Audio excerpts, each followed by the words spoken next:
Welcome back, everyone. So today I'm gonna I'm gonna be talking about tests. I mean English tests or sorry, I was being Japanese, and this video is for English speakers. And so I mean language proficiency tests or any test at school, especially for beginners. Okay. Have you heard of sigmoid curve, which looks like this?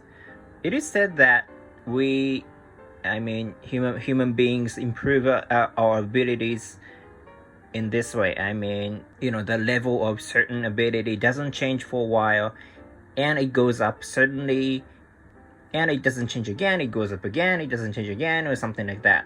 So it is also said this happens in language learning, and that means beginners' language abilities don't change first, right? Okay, very easy question. What if, okay, let's say, imagine you're a beginner and you had to take a language proficiency test. What does it make sense? Of course not, right? Do you remember how good your language was when you were a baby? And maybe not, but how long did it take to be able to say the first word? It's not like 1 day, 2 days, 1 week, or anything, right? It took you a long time to become able to say the first word. So right after human beings are born, their language abilities stay the same. They don't change, and suddenly one day they speak the first word. That's the beginning. So this is also called the silent period in language learning or language acquisition or something. Silent period. I think this word is also used in other fields as well, but silent period.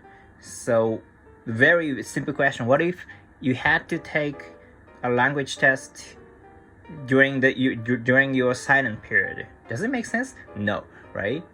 So what do language learners do when they have to do that? So in my experience as a language teacher in Japan, of course, it is not a good example, but for example, in Japan, students have to take a test twice in 1 quarter. 1 quarter in Japan is I forgot, like 3 months. I don't know, twice in 3 months. Not every, but because they have vacation. So okay, so twice in 3 months. And what do students do when they don't have enough time to prepare for the test? Maybe some people think that they have to study because they're students, but in Japan some students don't really study, and some students are really busy with their club activities or something. Yeah, and language learning is very, very special, and it's not about memorizing things, right? So I don't know what tests are like in your country, but in Japan, for tests of like science, they can kind of memorize a lot of information, on the day before the test. It's possible. It's not a very good way, but it's possible. But what if they try to do that for a language test? Yeah, of course. What do they do? Do they try to acquire the language naturally without translating? Of course not. They translate, memorize translations, memorize grammatical patterns, or something like that, which is the worst way to learn a language, like I said before.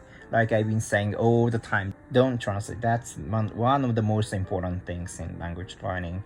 In other words, it makes sense to have advanced students take tests, but in that case as well, they should be able to decide when to take the test, because some students might be still in the silent period, and of course they want to take a test after the silent period. Taking a test itself is not a bad thing if the test is monolingual.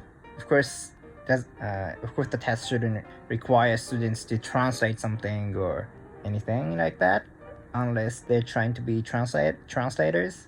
Usually forcing students to take language tests is not very good. It's not the most effective way to help them improve their language abilities. So please remember again, especially for beginners, it takes a long time to be like from 0 to 1, right?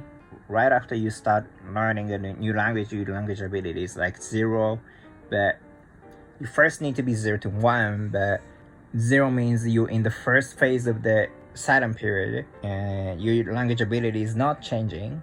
It doesn't make sense to language proficiency test in that period. So what I mean is, so that maybe title is you don't need language proficiency tests, language tests or something, but what I truly mean is, it doesn't make sense to take tests during the silent period, especially for beginners, and learners need to be able to decide when to take the test. Like I said before, maybe I said this in the Japanese version, but usually you can get better scores by preparing for the test, especially, for example, like for TOEFL, IELTS or something. There's must be certain ways to boost your scores without actually improving your language ability, because like proficiency tests maybe have fixed patterns or something. That is not a good thing either, actually, because that is not your true ability, right? Taking a good score is not your goal. That's kind of the process of like checking your current ability. So like don't try to boost your scores by knowing tips to how to deal with like fixed patterns of the certain language test or something. Be sure to try to improve your language ability naturally, and as a result you're able to take a good score in a language test. Yeah, for example, if a native English speaker takes TOEFL or any other language proficiency test, they can get a very good score, of course, right? I think it's a piece of cake for them. But so try to be the same, right? So they can do that without any preparation, but try to be the same. Try to improve your language ability naturally, and as a result, you can get a good score. Okay, I think that's all what I wanted to say today. Okay, if you like this video, please leave a big thumbs up and subscribe to my channel. Thank you very much, and see you all in the next one. Bye bye.